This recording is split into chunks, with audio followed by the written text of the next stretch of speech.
প্রিয় BA BSc এবং বিকমের second সেমিস্টারের ছাত্রছাত্রীরা, আজকে আমি যে বিষয় নিয়ে আলোচনা করব সেটি হচ্ছে তোমাদের পরিবেশবিদ্যার যে সাবজেক্টটি রয়েছে। আমি তোমাদের অলরেডি লাস্ট মিনিটে সাজেশন দিয়ে দিয়েছি, গুরুত্বপূর্ণ এমসিকিউরও সাজেশন দিয়ে দিয়েছি। তো আজকের এই ভিডিওতে আমি তোমাদের প্রথম অধ্যায় এবং দ্বিতীয় অধ্যায় থেকে 2 নম্বরের গুরুত্বপূর্ণ প্রশ্ন এবং উত্তরগুলো বলে দিয়েছি। তো আজকের এই ভিডিওতে তোমরা তৃতীয় অধ্যায় থেকে গুরুত্বপূর্ণ 2 নম্বরের প্রশ্ন এবং উত্তর তোমরা রিকোয়েস্ট করেছিলে, আমি তোমাদের সামনে তুলে ধরছি। তোমরা একবার ভালো করে দেখে নাও। তো তৃতীয় অধ্যায় থেকে যে প্রশ্নগুলো ভালো করে পড়বে, তোমাদের বলার আগে তার আগে বলি, তোমরা অনেক সময় আমার ভিডিওটি সার্চ করলে পাবে না, কারণ একটাই, দেখো আমি সারাদিন ব্যস্ত থাকি, সারাদিন বসে থাকি না। তো যখনই ভিডিও দেব, অনেক ইউটিউবার আছেন যারা পরপর ভিডিও দিতে থাকেন, তো সার্চিংয়ে তোমরা পাবেও না, ঠিক আছে? এবং যখনই দিই, কোনো ফাঁকা অড টাইমে দিলেও তারপর দেখে সেগুলো আবার ভিডিও আপলোড করে। এর কারণ হচ্ছে একটাই, যাতে সার্চিংয়ে যাতে না আসে বা সামনে যেন র্যাঙ্কিং না থাকে। তো যাই হোক, তোমাদের একটা কাজ করবে, যদি আমার ভিডিও পেতে চাও অবশ্যই তোমরা পাবে। তোমাদের পিভি স্টাডি ক্লাস বলে যখনই সার্চ করবে, পিভি স্টাডি ক্লাস বলে সার্চ করবে, দেখবে তোমরা অনায়াসে পেয়ে যাচ্ছ, ঠিক আছে? এবং তোমরা জানো আমি তোমাদের অনেক কিছু সাবজেক্টে কিন্তু ফ্রি অফ কস্টে নোটস দেবো বলেছি। ইতিহাসের এবং পলিটিক্যাল সায়েন্সের ফ্রি অফ কস্টে তোমরা থার্ড সেমিস্টারের সিসিএফের ফ্রি অফ কস্টে নোটস পেয়ে যাবে। তো সেগুলো একটু তোমরা কালেক্ট যদি করতে চাও, অবশ্যই কমেন্ট বক্সে লিখে তোমরা গ্রুপে জয়েন হয়ে যাও। তো দেখো, প্রথম প্রশ্ন হচ্ছে পুনর্বাসন বলতে কী বোঝো? পুনর্বাসন হলো কোনো আঘাত, অসুস্থতা, অক্ষমতা বা আসক্তি দ্বারা প্রবাহিত ব্যক্তির শারীরিক, মানসিক বা সামাজিক কার্যকারিতা পুনরুদ্ধার বা উন্নতির প্রক্রিয়া। পুনর্বাসন মানুষকে তাদের অবস্থা থেকে পুনরুদ্ধার করতে, তাদের ক্ষমতা পুনরুদ্ধার করতে এবং তাদের জীবনযাত্রার মান উন্নত করতে সাহায্য করতে পারে। কোনো মানুষ তার আদি বাসস্থান হারালে যদি তাকে কোনো নতুন জায়গায় জমি দিয়ে তার বাসস্থান তৈরির ব্যবস্থা করা হয়, তাহলে তাকে পুনর্বাসন বলে। পপুলেশন কাকে বলে? কোনো বিশেষ ভৌগোলিক অঞ্চলে বসবাসকারী একই প্রজাতিভুক্ত জীবগোষ্ঠীকে পপুলেশন বলে।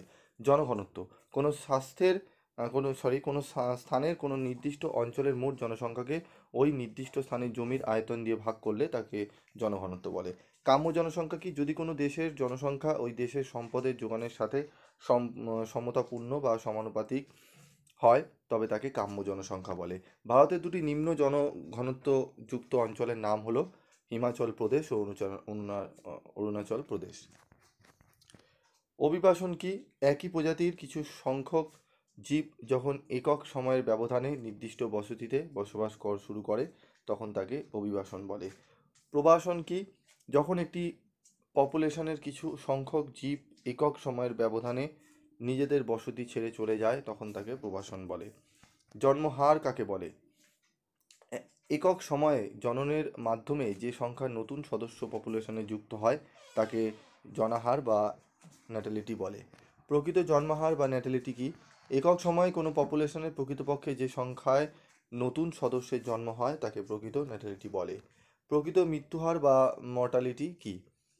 পপুলেশন থেকে একক সময়ে যে প্রকৃত সংখ্যায় জীব মারা যায়, তাকে প্রকৃত মর্টালিটি বা মৃত্যুহার বলে। জনসংখ্যা কাকে বলে? বিশেষ কোনো ভৌগোলিক অঞ্চলে বসবাসকারী একই প্রজাতিভুক্ত জীবকে জনসংখ্যা বলে। জনসংখ্যা বৃদ্ধির দুটি কারণ কি? জনসংখ্যা বৃদ্ধির দুটি কারণ হলো পরিবার পরিকল্পনা সংক্রান্ত জ্ঞানের অভাব, বাল্যবিবাহ। জনসংখ্যা নিয়ন্ত্রণের দুটি উপায় লেখো। জনসংখ্যা নিয়ন্ত্রণের দুটি উপায় হলো শিক্ষার প্রসার, পরিবার পরিকল্পনা। জনাধিক্য বা ওভার পপুলেশন কাকে বলে? বৃদ্ধিজনিত কারণে পপুলেশনের আকৃতি যদি এমন হয় যে তার সদস্য সংখ্যা সাধারণ ক্ষমতা বা বহন ক্ষমতাকে অতিক্রম করে, তখন তাকে জনাধিক্য বা ওভার পপুলেশন বলে। পরিবার পরিকল্পনা কাকে বলে? প্রতিটি দম্পতি নিজেদের সম্মতিতে নিজস্ব জ্ঞানের ওপর ভিত্তি করে যৌথভাবে পরিবারের এবং দেশের সার্বিক মঙ্গলের জন্য যে পরিকল্পনা গ্রহণ করে থাকে, তাকেই পরিবার পরিকল্পনা বলে। জনস্বল্পতা কি? কোনো একটি দেশে উপস্থিত প্রাকৃতিক সম্পদের তুলনায় জনসংখ্যা কম হলে সেই অবস্থাকে ওই দেশের কথা বলে। তো দেখলে পুরো টোটাল আমি এখান থেকে 16টা প্রশ্ন তোমাদের সামনে তুলে ধরলাম। 16টা প্রশ্নেরই কোশ্চেন আনসার আমি তোমাদের দিয়ে দিয়েছি। তোমরা এগুলো যদি ভালো করে পড়ে নাও, দেখবে একদম টু দি পয়েন্ট অ্যান্সার রয়েছে, যেগুলো পড়তে এবং লিখতে তোমাদের দুটোই সুবিধা হবে। তো এই প্রশ্নগুলোর উত্তর তোমরা ভালো করে পড়ে নিও বা দেখে নিও, দেখলেই তোমরা কিন্তু এখান থেকে অনেকটাই প্রশ্ন কমন পেয়ে যাবে। তো আজকের মতো ভিডিওটি শেষ করব। দেখা হচ্ছে পরবর্তী ভিডিওতে। সকলে ভালো থেকো, সুস্থ থেকো, এবং যখনই ভিডিও সার্চ করবে, কারণ আমি ভিডিও দেওয়ার পরেই আবার অনেকে 4-5 জন আছে দিয়ে, যাতে রিচে না আসতে পারে, জানি না, কারণ একটাই ভাবে তারাই একমাত্র থাকবে। যাই হোক, তোমরা যদি সেখান থেকে উপকৃত হও দেখবে অবশ্যই, এবং তোমরা যদি মনে করো যে তোমাদের পিভি স্টাডি ক্লাসের নোটসগুলো দরকার, তাহলে অবশ্যই পিভি স্টাডি ক্লাস কথাটি লাস্টে লিখবে, সার্চ করবে, দেখবে তোমরা পেয়ে যাবে। আজকের মতো এটুকুই, দেখা হচ্ছে পরবর্তী ভিডিওতে।